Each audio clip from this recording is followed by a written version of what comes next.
我被霸凌了，霸凌我的人还扬言要去我家，我哀求他们不要去，因为他们不知道我是家里唯一一个正常人。我的爸爸是连环杀人犯，妈妈是病娇，哥哥是反社会人格，只有我是一朵楚楚可怜的小白花。我心情无比沉重地回到家，给我开门的是我爸爸，他身上系着围裙，笑得十分温柔。饿了吧？爸爸给你准备了一些小点心。他脸上的笑意越来越浓，而我却觉得不寒而栗。爸爸的围裙上沾满了斑驳的血迹，血迹很新，很显然是刚刚喷溅上去的。爸爸顺着我惊恐的目光低头望去，随即一笑，不小心又把围裙给弄脏了，等下你妈妈又要说我了。我战战兢兢地脱下鞋子，走进家里，椅子上绑着一个年轻的女人，女人头发凌乱，满脸血污，上下嘴唇被线缝在了一起。她看见我进来，发出激动的呜咽声，朝我投来求救的目光。我身体一抖，移开了视线。这个阿姨，她把自己不到5岁的女儿丢在外面，自己却和男人鬼混去了。那个可怜的孩子就那样被车碾成了一团血肉模糊的东西，你说她生前该有多痛苦啊？爸爸语气轻柔地说道。我僵硬地坐在沙发上，不敢往那边看去。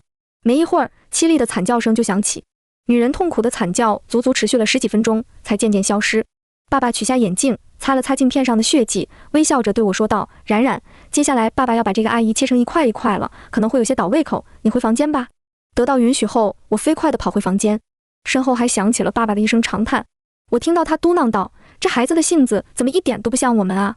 此刻，我早已腿软得发抖，浑身上下全是冷汗。这不是我第一次见到爸爸杀人，第一次他在我面前杀人的时候，我只有5岁。爸爸在我惊恐的目光中，活生生割开了一个男人的喉咙。他说这个男人家暴妻子多年，导致妻子忍受不了跳楼自杀，可男人却一点都没有受到惩罚，所以他要来亲自惩罚他。我深呼吸一口气，好不容易才冷静下来。但最让我紧张的是明晚，那群每天欺负我的人要来我家。一想到他们的脸，我肚子就一阵抽搐般的疼痛。明明我已经求过他们很多次不要去我家了，可他们却抓着我的头发，在扇了我几个巴掌之后，笑着说想看看什么样的家庭会养出我这种臭虫。可他们根本不知道，去过我家的人没有一个是活着出来的。门外响起了敲门声，我打开门，门外站的是我妈妈。妈妈长着一张非常人畜无害的漂亮脸蛋，但只有我知道她有多么恐怖。妈妈微笑着盯着我脱掉衣服。妈，我近乎于哀求地看着她，但我还是颤抖着脱掉了衣服，露出了布满大小伤痕的身体。是谁干的？妈妈笑意愈发浓烈，可却只有我知道，妈妈现在非常生气。她一生气起来就喜欢干可怕的事情。我5岁的时候被幼儿园的小男孩抓了一把头发下来，第2天那个男孩就失踪了。新闻上说他是自己不小心从楼上掉下来死掉的，但只有我知道，男孩死前攥紧在手里的棒棒糖是妈妈最喜欢给我买的那一款。上小学的时候，班上的女老师以为我是穷人家的孩子，经常故意对我冷嘲热讽。明明我和同桌一起做值日，她却总是把最脏最累的活安排给我。看着我提着沉重的水桶摔倒在厕所里，女老师哈哈大笑。我没敢告诉家里人，虽然我讨厌这位女老师，但是我更不想让家里人做坏事。但这件事还是被敏锐的妈妈知道了。没过多久，我在新闻上看见了这个女老师的死讯。她在晚上回家的时候，被几个混混轮流折磨而死，双手双脚都被活生生折断。当我看到那几个混混的照片的时候，我浑身血液都仿佛凝固住了，因为我分明就在家附近看见过妈妈和他们有说有笑的谈话。妈妈冰冷的手指抚摸上我的伤口，我思绪被拉了回来，狠狠地打了一个冷战。妈妈轻轻地叹了一口气，有时候我真的怀疑，你真的是我生的孩子吗？我看着她的脸，一言不发，因为我知道我的确不是他们的亲生孩子。我从小就性子软，还极容易掉眼泪。我记得小时候我养的猫，在我开门的时候不小心跑了出去，等找回来的时候，已经被不知道什么人虐待得奄奄一息了。猫的腿被活生生锯断一条，连眼睛都被人挖出来一只。我哭得上气不接下气。哥哥看不过去了，他冷漠地对我说道：“你也不想他继续痛苦下去，对吧？”我泪眼婆娑地点了点头。下一秒，我看到哥哥扭断了小猫的脖子，骨头被折断的声音清晰地响起，但我清楚地记得哥哥的嘴角是微微上扬的。后来爸爸去查了监控，看到猫是被同小区的2个男孩折磨成这样的。我们找到了那2个男孩的家长，他们却轻描淡写地说道：“不就是一只土猫吗？多少钱我们赔你就是了。”报警？别开玩笑了，我们家的孩子只有14岁，而且说实话，是你们不小心让猫跑出来的。我还没说你们的猫吓到我家孩子呢。男孩从妈妈身后探出了头，笑得嚣张又恶劣。妈，是那只猫先抓伤我们的。你们听到了吗？我还没找你们要钱呢，倒是你们先找过来了，谁知道你们养的猫有没有什么狂犬病毒啊？女人冷哼一声，我被气得眼泪吧嗒吧嗒直掉，我都看到监控里是他们故意踩住了小咪的尾巴，小咪才抓他们的。男孩一点也不心虚地说道，谁说我是故意的，我就是不小心的，这种会抓人的猫就是要弄死。我气得冲上去想和他理论，却被男孩的妈妈一下子推倒在地上。哥哥把我扶了起来，轻描淡写地说道，也对，对付抓人的畜生就要弄死。他的语气里带着一股极端的阴冷。爸爸妈妈没有说话，只是微笑着看着女人和她的孩子。女人似乎从未遇到过爸妈这种家长，也不跟他争辩，甚至连表情都没有变过。她有些心虚地赶走了我们。几天后的夜里，我哭醒之后，想到厨房去喝点水。大门开了，我看到哥哥走了进来。黑暗中，他的脸显得晦暗不清。我闻到了一股淡淡的血腥味。哥哥的外套上沾染着一抹刺眼的猩红。哥，你去做什么了？我颤抖着问道。虽然我心里已经有了一个非常恐怖的联想。他咧嘴一笑，哥哥是去处理一些会抓人的畜生了。第二天，我们小区里来了很多警察。原来那2个男孩在昨晚被人活生生地剖开了肚子，里头的肠子流了一地。这就是我的家人，他们看似宠我、爱我，却让我觉得恐惧。妈妈捏了捏我的脸，在想什么呢？妈妈只是随口一说而已。你呀，是我怀胎10个月生下来的宝贝。软软，妈妈在信箱里拿到了一封信，是给你的。妈妈拿出了信封，我疑惑地打开信封，随即瞳孔一缩，整个身体痉挛了起来。里面是一张照片，照片里我像只狼狈的狗一样被人踩着肚子，那些霸凌我的人往我的头上倒胶水，他们笑得非常开心。我还记得他们说的话，母狗是不配拥有那么好看的头发的。被高跟鞋踩肚子的痛感仿佛历历在目。照片背后写着一句话，我们非常期待来软软的家里看看母狗一家的生活。末尾还画上了一个非常可爱的笑脸。冷汗从我额头渗出，我下意识地想将照片藏在身后，但妈妈没有给我藏匿的机会，她轻而易举地就从我手里拿走了照片。我惴惴不安地看着她，她脸上的表情丝毫未变，依旧带着浅浅的笑意。软软，你身上的这些伤就是他们弄的吗？你之前瞒着我去剪掉头发，也是因为他们？我忐忑地点了点头，颤抖着将脸颊贴在她的手上。妈，求你，我可以转学的，我们也可以去告诉老师，我让他们不要过来，不要对他们下手了。我像只可怜的小兽，向着妈妈发出微弱的哀求。以前我惹妈妈生气的时候，只要用这一招，她就能原谅我。妈妈笑了，她过于漆黑的眼睛盯着我。软软，虽然妈妈很喜欢你撒娇，可是这一次撒娇也没有用哦。妈妈不是告诉过你，我们对待客人要热情吗？怎么能把他们拒之门外呢？妈妈爱怜地摸着我的脸，在我耳边轻柔地呢喃道，我们一定会给他们准备一个最盛大的、永生难忘的夜晚。我的身体在听到妈妈的话之后，一点一点地冷了下来。夜里，我做了一个噩梦，梦里我回到了8岁的时候。我光着脚站在客厅，客厅很黑，没有开灯。爸妈的房间虚掩着一条缝隙，微弱的光亮从里面渗出。我听到了他们谈话的声音。我好奇地抱着娃娃走了过去，不知道把这个孩子接回来到底是对还是错。你后悔了？倒也不是后悔，只是觉得这孩子这性子，以后要是不喜欢了，杀掉算了。反正咱们这花园里也不止一具尸体了。嘻嘻，一股寒意从我脚底窜至四肢。8岁的我只觉得仿佛坠入了一个冰冷的地狱。突然，房间里陷入了一片沉寂。爸妈的脸缓缓地从门内探了出来，他们露出了整齐划一的笑容，盯着我道：“偷听爸妈讲话的孩子是坏孩子哦。”我猛地惊醒过来，全身大汗淋漓。8岁时曾经无意听到的一次谈话，却成为了我的梦魇，像一股绳子缠绕在我脖颈。我不知道哪一天这个绳子会收紧。我不是他们亲生的孩子，所以我的性格和他们一点都不像。要是爸妈哪天不高兴了，我是会被杀掉的，就像爸爸杀掉的那些人一样，被割开喉咙，眼睁睁地看着自己的血喷溅而出，绝望地等待着死亡。突然，我的余光瞥见房间的门竟然虚掩着一条缝隙，我大惊。分明睡前我是把门锁死的。一个人影安安静静地站在黑暗中，我认出了那双高档精致的皮鞋轮廓。哥，我哆嗦着开口。哥哥从黑暗里走了出来，他平时工作很忙，很少回家，我几乎已经有3个月没有看到他了。他居高临下地俯视着我，俊美的脸看不出情绪。你怎么回来了，哥？我勉强挤出一个笑来。这个家里比起爸妈，其实哥哥最让我害怕，因为之前他在家的每一个晚上，我不管多少次反锁房门，都会在每天被噩梦惊醒后，看到哥哥面无表情地坐在我床边，目不转睛地盯着我。他抬手抚摸上我的耳朵，哥哥的手指很凉。我一哆嗦，忍住心里的不适感，但我没有表现出任何抗拒的表情，因为我知道我越抗拒会让他更加兴奋。妈妈打电话给我，说明天你同学会来家里玩，让我一定不要缺席。我身体渐渐僵硬，后背绷紧。我们一家人得整整齐齐地招待客人，对吗，软软？他轻笑着捏了捏我的耳朵。还有，我想你了。哥哥缓缓脱下了自己的外套，他坐在我床边，盯着我的眼神仿佛一条贪婪的毒蛇。为什么软软不能像抱着小熊玩偶一样抱着哥哥呢？哥哥的眼神漆黑无比，低沉沙哑地说道。他的声音很好听，带着独特的沙哑气质，可我只觉得全身一阵又一阵的发冷。哥，我想睡了，你可以走吗？我苍白着脸喃喃道。哥哥盯着我看了很久，最后他在我额头落下一个轻柔的吻。那晚安了，软软。他起身走出了房间，我紧紧地抓着被子，将被子拉过头顶，整个人蜷缩在里面。我知道他没有走，他只是假装要离开，因为一直有一道黏腻冰冷的视线落在我身上。等我再次醒来的时候，已经是早上了。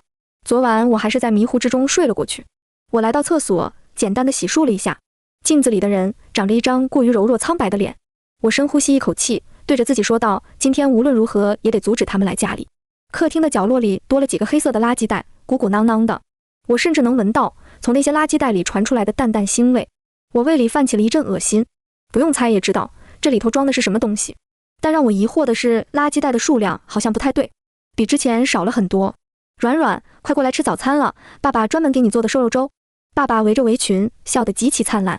餐桌上放着一锅热气腾腾的粥，空气里弥漫着浓烈的肉香味。哥哥穿着西装坐在餐桌前，动作优雅地捞了一碗粥。我面色发白地坐在桌子上，看着飘在粥里颜色鲜艳的过分的红色肉块。这该不会是……我脑海里产生了一个极为不好的联想。哥哥小口喝着粥，但笑着道：软软怎么不喝呢？果然年轻人的肉比老年人的好吃很多。下一刻我再也忍不住，跑到厕所干呕了起来。客厅里响起妈妈抱怨的声音：你这孩子别老跟你妹妹开玩笑，软软胆子小，你又不是不知道，这猪肉是我大早上从菜场买的。听到妈妈的话，我长舒一口气，瘫软地坐在地上，扭过头，却对上哥哥含笑的眼睛。我忘记了，他最喜欢看我狼狈的样子。我拒绝了司机送我，魂不守舍地坐着公交来到学校。一进教室，那几双让我惧怕的眼睛便齐刷刷地盯着我，像是见到猎物的野兽一般。我不安地走到座位前，坐了下来。一坐下来，我就感觉不太对劲，身后响起了闷闷的笑声。我想要站起来，裙子却被死死地粘在了椅子上。突然，清脆的布料被扯破的声音响起，所有同学都扭过了头。我的裙子被扯破了，没有人笑出声，可他们看着我的眼神里带着明晃晃的嘲笑。一瞬间，我的脸色变得惨白无比。哎呀，是谁把胶水倒在软软的椅子上，害得我们软软出丑了？来，穿我的外套吧。楚思思亲昵地靠近我，温柔地把外套套在我下身。我惊慌地瑟缩了一下。杨丽，给软软换一个新的椅子。留着小平头的高壮男生爽快地应了一声，迅速给我换了椅子。但我却看到了他眼里一闪而过的恶意。好了，软软，马上要上课了，快点坐下来吧。楚思思不由分说地将我按了下来。下一刻，钻心的疼痛从大腿根部传出，我发出一声短促的痛呼声，额头瞬间冒出了冷汗。楚思思温柔地贴在我耳边，用只有我们两个人听到的声音说道：软软，你知道吗？古代的时候，母狗是要被进猪笼的。不过我觉得那对你太残忍了，就在衣服上沾了很多图钉，你可要感恩戴德哦。我疼得已经说不出话，只能发出阵阵抽泣的声音。上课铃声响起，楚思思回到了座位，我能感觉到鲜血从我的皮肤里渗出，黏腻温热。班主任走了进来，我抬头的时候，眼神刚好和他对上了。他看见了我因为疼痛几乎失去血色的脸，但他很快便低下了头，若无其事地翻开了课本。其实我不是没有找过老师，我跟他说过的，他说过会帮我的。那天他还说放学后要和我好好谈谈。老师的表情很真诚，或许是我太过于急切，忽略了他微微颤抖的手和不自然的眼神。老师把我带到了一间安静的包厢，他说要在这儿和我好好沟通。可是我进入包厢的那一刻，看见的却是楚思思他们笑得极为灿烂的脸。那天挺疼的，但也习惯了。恍惚之间，我开始嘲笑自己。明明我知道楚思思的爸爸是高官，为这所学校捐了很多钱，没有人敢得罪他的。疼痛让我愈发难以忍受，我别过头，却看见窗外似乎闪过一个熟悉的身影。我疼得实在忍不了了，一下子站了起来。同桌发出一声惊呼：你衣服上全是血！楚思思及时地开口道：老师，软软好像是来那个了，我带她去厕所。不用了，我自己去就行。班主任瞥了我一眼，冷淡地说道：就让思思带你一起吧。班上响起了窃窃私语的声音。听说宋阮家里连卫生巾都买不起，都是拿纸巾垫的啊，好恶心啊，怪不得都是血。我张了张唇想要辩解，最终低垂下头，什么也没说。楚思思贴着长甲片的手指甲用力地嵌在我胳膊肉里，生疼。他笑着拉着我远离教室后，就收起了笑容，猛地将我推倒在地上。我重重地摔在地上。楚思思面无表情地俯视着我，我也抬眼看着他。到底是什么时候变成这样的？很多念头纷乱地在我脑海里闪过。刚转学来的时候，我并没有被欺负，大家对我也挺友好的。这是一所贵族学校，或许是我每天坐公交上学，又或许是我和他们格格不入，又可能是楚思思暗恋的学长在某一天放学后拦住了我，红着脸说他喜欢我。可是我分明就是为了他们好。那些想要和我做朋友的，和我表白过的，都在某一天突然消失了。因为我的哥哥狠狠地抱着我，对我吐出宛如情人般的呢喃：对不起，我实在太嫉妒了，为什么他们可以得到软软的欢心呢？软软却从来不曾对我真正的笑过。突然，我的手指间传来一阵刺痛感，楚思思穿着的小香皮鞋踩在了我的指尖。软软，我很期待今晚去你家做客呀，你可要好好招待我们，一定要让我们开开心心的。楚思思漂亮的脸带着天真的残忍，我看着她许久，最终从喉咙里麻木地挤出一个字：好。楚思思愣住了，她似乎没有想过我竟然同意了，但很快更加恶劣的笑容浮现在她脸上。真期待呢。是啊，真期待呢。放学后，楚思思他们生怕我逃跑了，一左一右地将我包围了起来。校门外，一辆白色迈巴赫停着，一个身材高挑的男人倚靠在车门边。看见男人的那一刻，我身体本能地往后躲了一下。是哥哥。软软，我来接你回家了。哥哥微笑着说道。我在楚思思三人的眼里看到一闪而过的惊讶，楚思思唇边的笑意更浓了。他轻声说道：软软，你怎么没和我说过你有一个这么帅的哥哥呀？我沉默无言。楚思思非常大方地走上前，自我介绍道：哥哥好，我们是软软的好朋友，我叫楚思思，软软邀请我们今天去家里玩。哥哥挑了挑眉，笑道：非常欢迎你们。我想要坐副驾驶的时候，却被楚思思不着痕迹地推开了。软软，我有些不舒服，前面的位置宽敞点，哥哥，我可以坐前面吗？当然可以。哥哥微笑着回答道。他的眼神从楚思思的脸缓缓下移，落在了楚思思裸露在外的白皙笔直的双腿上。楚思思的脸上飞快地露出红晕。徐然推了推我的肩膀，不怀好意地说道：喂，你哥哥看上思思了吧？是的，他看上了。以我对他的了解，他刚刚分明就在想要如何肢解这双腿。你说他以后要是娶了思思，那你们就是一家人了。软软，有思思当你大嫂，你一定会很幸福。徐然趴在我耳边说道。我知道他想看我恐惧的样子，可是他错了。我扭过头，冲他自暴自弃的咧嘴一笑。徐然一愣。楚思思一屁股坐在副驾驶座上，但他很快就惊叫着弹了起来。他的大腿根部渗出了一抹血红，一枚小小的图钉扎在了他的大腿上。哥哥露出了恰到好处的惊讶和歉意。不好意思，这怎么会有一枚图钉呢？我先送你去医院吧。楚思思疼的眼睛都红了，她盯着哥哥，眼神又惊又疑。我突然想起了之前在窗外看见的一闪而过的影子，心底一沉。原来他一直在监视我。我的手指紧紧地捏住了衣服，眼神却刚好对上了后视镜里哥哥的眼睛。他的眼睛微微弯起，带着显而易见的愉悦。我慌忙移开了视线。我们送楚思思去了医院。处理伤口的时候，他疼得掉下了眼泪，下意识地抓住了哥哥的衣服。但很快他又惊慌失措地松开了。对不起，没关系，这件事情本来就是我的失误。哥哥语气轻柔地说道。楚思思勾了勾唇，颇为得意地转头看我。我脸色惨白，肩膀微微颤抖。徐然压低声音道：喂，你是在怕你哥被思思抢走吧？不是的，如果他真的能抢走他就好了。哥哥在处理猎物之前，脾气会出奇的温柔。我是在害怕，刺骨的恐惧包裹了我全身。恍惚之中，我看到眼前的三人都化成了白骨。从他们上车的那一刻开始，他们就失去了活下来的机会。他们最终还是跟我回了家。杨丽左右环顾，小声震惊地说道：江然，你家里根本就不穷嘛，为什么要每天坐公交上学？害得我以为你是个穷酸穷人。要是知道，他后面的话没有说下去。我在心底嗤笑了一声，要是知道我是有钱人，就不欺负我了。楚思思脸上的表情没什么变化，她彬彬有礼地向我爸妈问好。妈妈给每个人泡了一杯咖啡，笑道：软软竟然有3个好朋友，从没听她提起过你们。杨丽大概没料到我妈竟然如此年轻漂亮，黝黑的脸微红了起来。这时候的她像个不谙世事的普通男生。我平静地看着他的反应，可我却从未忘记他在一拳又一拳打在我肚子上的时候，脸上的表情是多么残忍。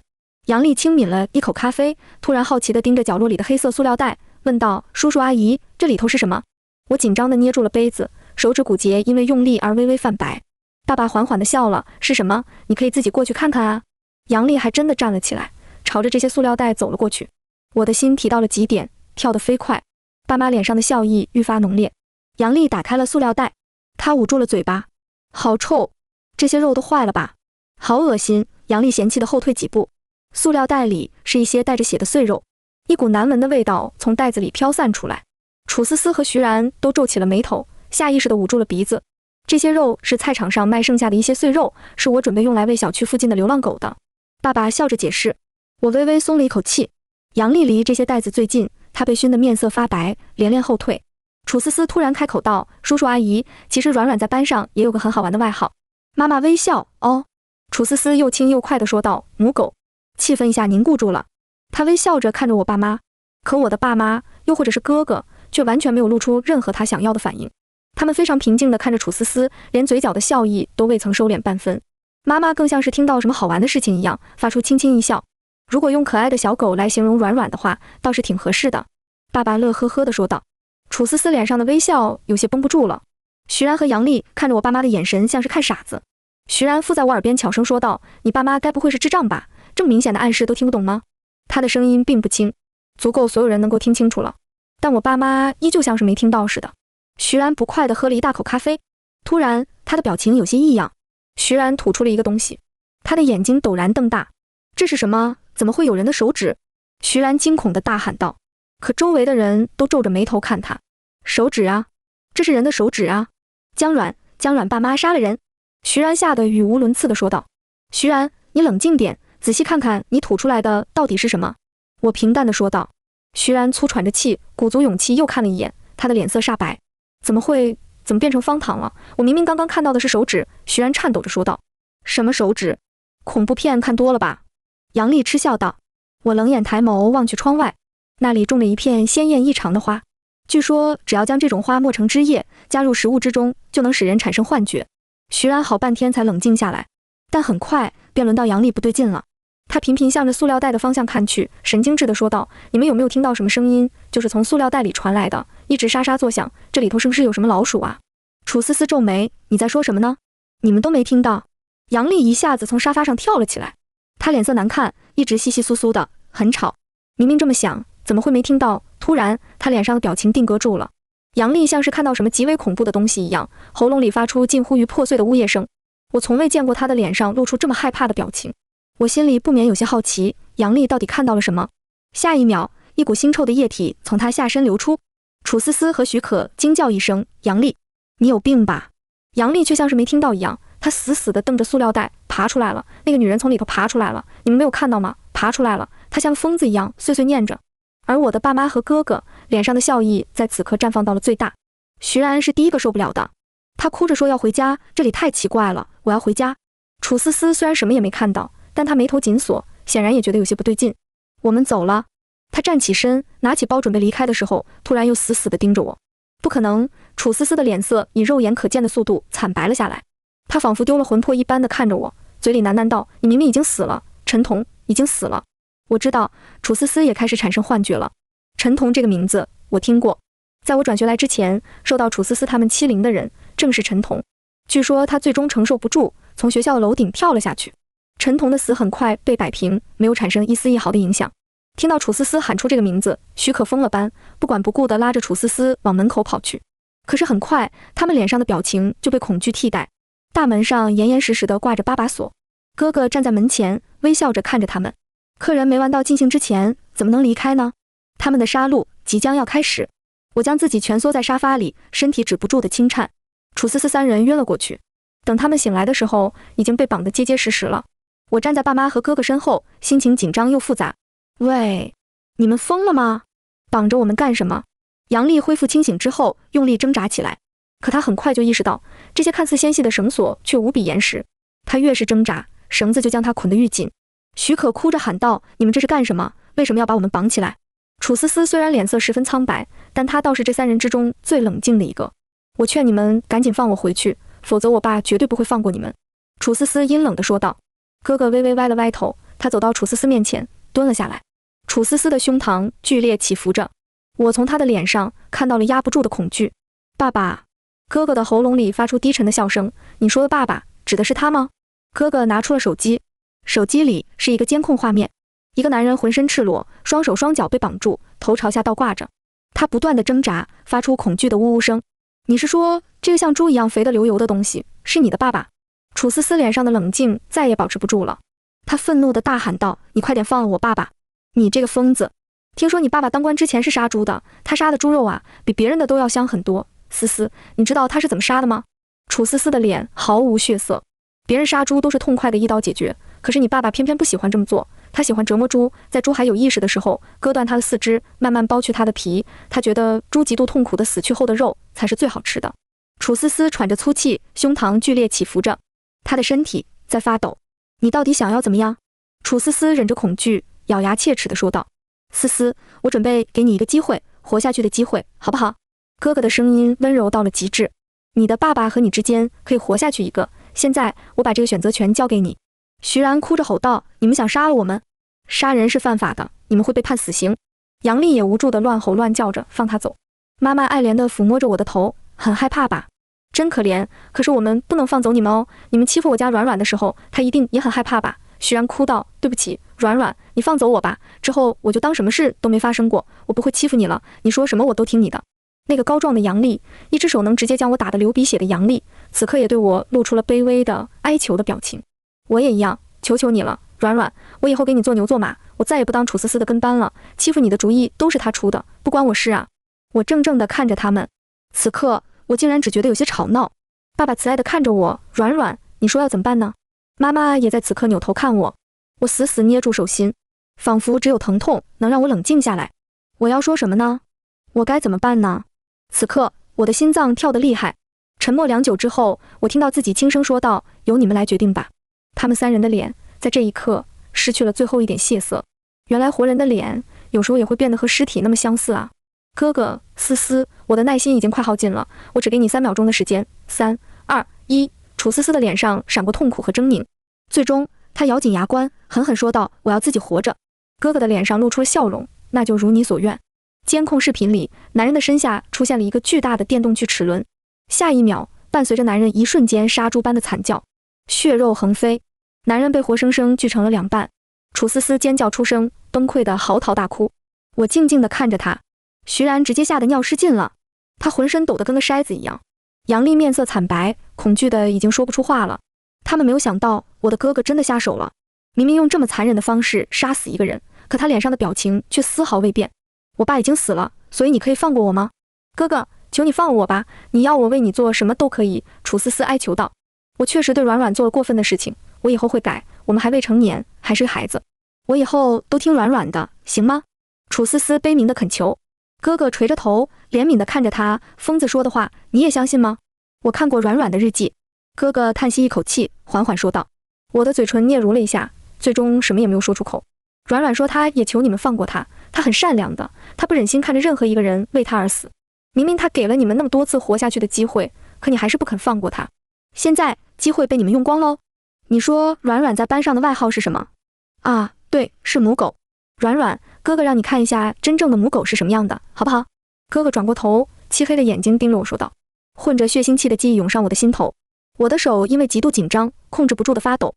我知道他想做什么，我猛地打了一个寒战，周遭的温度仿佛一下子变得湿冷无比。妈妈叹气道：“好了，别再问软软了，你又不是不知道软软心软得很。”楚思思知道哥哥不可能放过他之后，几乎用尽世上最难听恶毒的语言咒骂我们。哥哥完全不在意，反而非常认真地比划着楚思思的小腿。腿太长了，狗的腿很短吧，得锯掉很多呢。手也太长了。楚思思终于被绝望吞没，她忽然想起了上车之前这个男人盯着她的双腿，原来那时候他就想把她做成狗。软软，接下来的场面会很血腥，我知道你一直不喜欢的。哥哥咧嘴笑了。妈妈牵住了我的手，软软，我们下楼，这些脏活就交给他们男人来就行了。江软，不要走，求求你救救我。江软，江软，你不能眼睁睁地看着我们死。对不起，对不起，我们错了，救救我们。那3个人哭得涕泪横流，嘶吼着求我救救他们。我麻木地看着昔日无比嚣张的这3张脸，我不堪重负地喃喃道：明明我都说过了，你们怎么对我也好，就是不要去我家。明明我强调过很多遍了。最后我扭过头，跟着妈妈走出了房间，门在我面前缓缓合上了。我看不见的，还有他们绝望到极点的眼神，就像之前我看过的每一个被杀死的人一样。门内是惨叫声，刺耳的惨叫声，但我家做了很多隔音措施，不用担心邻居会听到。明明我已经习惯了的，可巨大的恐惧和良心上的折磨，还是让我泪流满面。我埋在妈妈的怀里，压抑地啜泣了起来。妈妈一下又一下地抚摸着我的头发，哭了良久之后，我抬头嗫嚅道：“妈，我有一天也会被你们像这样杀死吗？那天我都听到了，我不是你们亲生的。”妈妈惊讶地看着我，随后她笑了：“你是说你8岁那年听到的，我和你爸说的话？傻瓜，你怎么会觉得你不是我们亲生的孩子呢？妈妈从来不会骗你，你是妈妈怀胎10月生下的宝贝啊。”那我难以置信道。妈妈微微一叹，这件事本来不想告诉你，但现在你已经长大了，也有权利知道真相。其实你的哥哥才是我们捡回来的孩子，本以为是个正常孩子，但这孩子的性子越养越像我们，不，准确来说，他就是天生的反社会人格。我们担心他会对你造成不利，所以一直犹豫着要不要处理掉他。但你哥哥呀，他真的很爱你。我闷闷地嗯了一声，捏紧了妈妈的衣服。此刻，楼上的惨叫声戛然而止，门缓缓被人推开了。哥哥站在2楼，我抬头对上了他的脸，那张沾满了鲜血却依旧俊美的如同神奇的脸。他却像是怕我害怕一样，慌张地去擦去脸上的血迹。可他不知道，其实我很高兴。我叫江软，我的父母都是天生的反社会人格。很不幸，我没有逃过，我也遗传了这个人格。只是我更加懂得如何隐藏自己。8岁那年，我就知道我的哥哥是爸妈捡来的。老实说，当知道真相的那一刻，我的内心是无比的庆幸。我喜欢哥哥，喜欢到想把他吃下肚子，缝进身体，永生永世不分离的那种喜欢。为了让哥哥保护我，我努力装作了一朵不谙世事的小白花。每次深夜他溜进我房间窥视我的时候，我都忍不住发抖，不是因为恐惧，而是因为兴奋。我很爱我的家人，但他们有时候挺单纯的，不知道该不该这么说，他们喜欢杀人，却经常有疏忽的地方。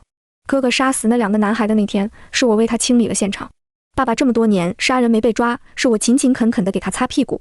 我呀，就算过得很辛苦，要给他们不断的善后，但我还是最喜欢我的爸爸妈妈还有哥哥啦。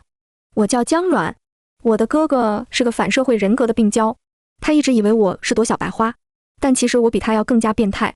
楚思思3人的尸体是在我班主任的家里被发现的，据说班主任被抓的时候哭喊着不是他做的，但3人的尸体上面都出现了他的指纹。班主任被判死刑之前，我去看过他一眼，我只是悄悄地跟他说了一句话，他就愤怒得不成样子，又哭又喊，像个疯子一样，真可怕。我告诉他，我明明给过他机会的。我出警察局的时候，哥哥站在外面等我，很多女生都在偷偷打量他，真可恶，好想把他们的眼睛都挖出来。我泪眼婆娑地走到哥哥面前，红着眼睛说道：“虽然老师之前没有帮我，可是这样会不会对他太过分了？”我纤弱的手指紧紧抓着哥哥的衣服，我不想看到老师死去，明明这不是他做的。哥哥抚摸了一下我的脑袋，微叹道：“软软，这种人不配当老师，你想让他以后再次面对受欺负的学生时，又视而不见，甚至去助长欺凌吗？”我闷闷地嗯了一声。见我情绪不太高的样子，哥哥说要带我去吃火锅。我难得对他露出一个笑来，那我要吃很多肉。是啊，是该庆祝一下了。没有了楚思思等人的干扰，我顺利地考上了省内最好的大学。去大学的前一天夜里，哥哥站在我床边，静静地看着我，他的视线像蛇，冰冷又黏腻。我的身体止不住地轻颤起来，但不是因为恐惧，而是因为兴奋。床的一角微微陷落，我能感觉到哥哥坐在我的身边，他的手指划过我的脖颈。我本能地瑟缩了一下。软软，要从我身边逃开了吗？哥哥低沉沙哑的轻叹，嗓音似乎在极力忍耐什么。好想把你永远留在身边。他的双手在我脖子处愈发的收紧，强烈的窒息感让我的脸慢慢变得通红。我开始喘不上气来，但我心里却非常的高兴，因为哥哥对我也是一样的想法吧，想把我永远留在身边。哥哥，多一点，再用力一点，再用力一点的话，我的脖子就会断掉。但很可惜，我最终忍不住睁开了眼睛。哥哥猛地松开了手，脸上破天荒闪过一丝狼狈的慌乱。我恐惧地发出一声微弱的呜咽。哥哥是想杀了我吗？他趴在我耳边，痛苦地一遍又一遍说着对不起。我选择了住校，因为我知道这能让哥哥极度的发疯。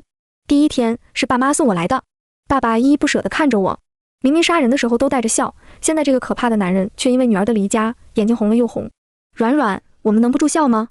你嫌上学远，爸爸今天就在学校附近买一幢别墅。高大的男人可怜兮兮地恳求道。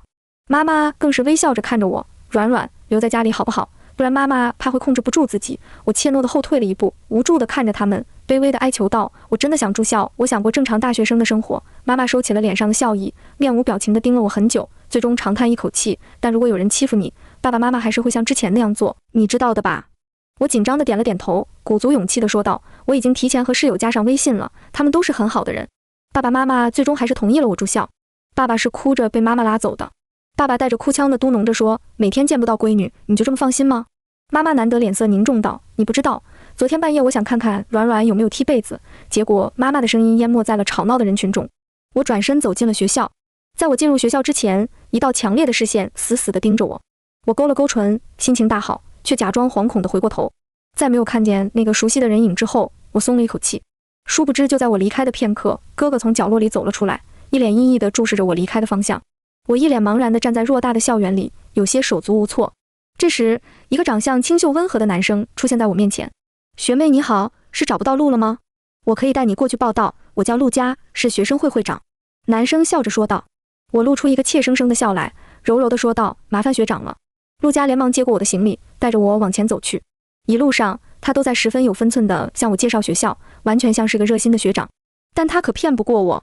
我在陆佳的身上闻到了一股淡淡的血腥味，血的味道对我来说太熟悉了。长期杀戮的人身上会有一股去不掉的味道。在陆佳身后，我心情愉悦地弯起了嘴唇。来喽，助长我和哥哥感情的工具人又多了一个喽。路上，我一不小心表演了一个原地摔跤，陆佳果然非常及时地扶住了我。我满脸通红地说着不好意思。陆佳看着我的脸，露出了颇有深意的笑来，但他完全想不到我在心里默念着3、2，连1都没有数完，一只修长的手猛地揽住我的肩膀，将我往他怀里一带。哥哥低沉沉地笑了起来，软软，不好意思，哥哥来晚了。我皱着眉头，小小的挣扎了一下。我知道陆佳绝对不会错过我的这个小动作。果然，他一脸严肃地问道：软软，他真的是你的哥哥吗？我低低地嗯了一声，小声说道：麻烦你了学长，接下来让我哥哥带我去就好了。陆佳皱了皱眉，但还是对我笑道：行，那我们加个微信吧，你新来会有很多事情不明白，随时联系我。我在哥哥阴沉的目光中，红着脸和陆佳互换了微信。等陆佳走后，哥哥轻笑一声道：刚刚软软脸红了，怎么，你喜欢这种类型？可他分明不是什么好人哥，你不要这么说学长，不是每个人都像你。我脸色苍白地止住了口。哥哥勾唇道：软软为什么不继续说下去呢？他是笑着的，但眼里却一点点暗沉了下来。哟呵，工具人果然还是很有用的。新室友都挺好的，不过由于他们太好了，所以也没什么意思。我趴在床上吃着薯片，有一搭没一搭的和陆佳聊天。不得不说，他真的很会哄女孩子，聊天内容恰到好处，完全不失分寸，比那些上来就是一句在吗，发张自拍看看的男生高明太多了。可这改不了他是一个人渣兼工具人的事实。我很快入侵了他的手机，我看到了他一边和我聊天，一边同时和8个女生聊天。这时间管理大法和手速让我啧啧称奇，可能我是他新看上的猎物，他给我置顶了。备注是168，单纯无知小白花。很快，我在他的微信里找到了一个500人的群聊，群聊标题是征服那群贱母狗，群里的成员全部都是男性。陆佳今天还在群里发言了，他不知道什么的时候偷拍了我的照片发到群里。哟，这白嫩的小脸蛋真想把他的脸皮剥掉。小白花呀，这是我最喜欢虐杀的类型，之前我就杀了好多个。谁让那个抛弃我的贱女人就是这种长相呢？兄弟赶紧拿下他呀！不过兄弟你的手段比我们高明多了，你经常不用自己动手就能让女人为你自杀。之前一个女的为你割腕，一个从18楼跳下来，溜啊溜啊！陆佳，各位过奖了，这次大家想让我怎么折磨，这有个新猎物，砍断他的脚，剥掉他的脸皮。没意思，我看要不把他活活煮了吃吧，塞进那种很大的烤箱，哈哈哈哈！群内的发言血腥又残忍，仿佛讨论的不是一个人，而是一些待宰的牲畜。我和陆佳聊了好多天，在这期间，哥哥打来的电话挂掉，哥哥打来的视频拒绝。我知道他快要忍不住了。我在陆佳的手机里看到，他决定今天要杀死我。他想先将我勒到只剩一口气，然后再用开水浇在我身上。开水会烫坏我的皮肤，他就一层层刮掉我的肉。这个杀死我的办法得到了群内那些男人的一致好评。很快，陆佳给我发来了微信：软软，我今天想约你一起看电影，可以吗？我当然答应了。我心情很好的哼着歌，给许久没有联系的哥哥发去了一条微信：哥，今天我和陆学长要去看电影，算我求你了，他对我真的很重要，求求你别对他下手。我把一个正处于恋爱中的少女对心上人的担忧表现得淋漓尽致。哥哥没有回复，但我知道他已经极度的发疯了。我跟陆佳一起去看了电影。电影结束后，陆佳的眼里闪烁着诡异的光，他看着我缓缓说道：软软，我想带你去一个地方，那里很美，你一定会喜欢的。我羞涩的点了点头，可越跟着走我就觉得不对劲。学长怎么越走越黑呀？我惶恐不安地说道。陆佳安慰我，软软，很快就到了，没事，有我在，别怕。终于，我跟着陆佳来到了目的地，这里是一个废弃的破旧工厂，很黑，什么都没有。我疑惑地看着陆佳，陆佳却笑了，他深吸一口气，长吐了出来。软软，你知道世界上哪种肉最香甜吗？是女人的肉。将开水倒在一个女人的身上，等她的皮肉都被烫坏之后，再用刀一点点刮下。陆佳舔了舔嘴唇，学长，你跟我说这些干什么？我察觉到了不对劲，惊恐地转身就要跑，可我的手却被陆佳死死抓住了。他的另外一只手上拿着一根绳。软软，我们的快乐时间到了。不，我丝毫不紧张地在心里想到，是你领便当的时间到了。陆佳被五花大绑了起来，他嘴里被塞上了自己的鞋子，看着我们发出惊恐的呜呜声。软软，你现在知道了，他不是好人了吧？哥哥面无表情地说道。学长，你为什么要这么做？明明我很喜欢你。我眼泪不断地涌出。果然，听到喜欢2个字，哥哥身上的气压又低了一层。他扭过头，笑着看着我，修长的手指勾起我的下巴，道：软软很喜欢这个男人。我先是点头，又很快摇头，泪眼汪汪地说道：一定是有什么误会，陆学长不应该是这样的。陆佳看着我疯狂点头，呜呜的一通乱叫。真吵！哥哥果然生气到了极点。他笑盈盈地走到陆佳面前，不如就用你想杀死软软的办法来杀死你好不好？陆佳这个变态的脸上露出了深深的恐惧。杀死陆佳之前，哥哥在我的眼睛上围上一圈丝带。软软，接下来的画面不是你喜欢的。我的眼前陷入一片黑暗，只听到哥哥轻叹一口气，随后我感到眼皮一热，温热的吻隔着丝带落了下来。陆佳的惨叫声持续了很久，最后等我看见他的时候，已经变成了血肉模糊的一团。哥哥用陆佳的手机拍了视频，发给了那个500人的聊天群，群内一阵死一般的沉默，不到1分钟，群主就解散了这个群。但是没关系，我们会一个个的找到他们的，哥哥会让他们体会到世界上最痛苦的滋味。我看着哥哥满身鲜血的朝我走来，软软，是不是很害怕我这个样子？我不安的点了点头，但还是颤抖着伸出手给他擦拭掉了脸上的血迹。突然下一刻，哥哥用力的抱住了我，力道之大，仿佛想将我揉进怀里似的。我有一个妹妹，她叫江软，她不是我亲生的妹妹，但从我第一眼见到她开始，我就喜欢上了她。看见我杀人，她会露出恐惧的表情，但她很奇怪，我故意在现场留下马脚，她又会一边抱怨着一边去清理。我终于知道，她喜欢演戏。我可爱的软软喜欢扮演一个楚楚可怜的小白花，她喜欢我，却经常故意做出一些让我发疯的事情。软软以为我什么都不知道，但其实我什么都知道，不仅是我，还要爸爸妈妈都知道她的小性子。可是谁让我们宠她呢？只能继续配合她的表演了。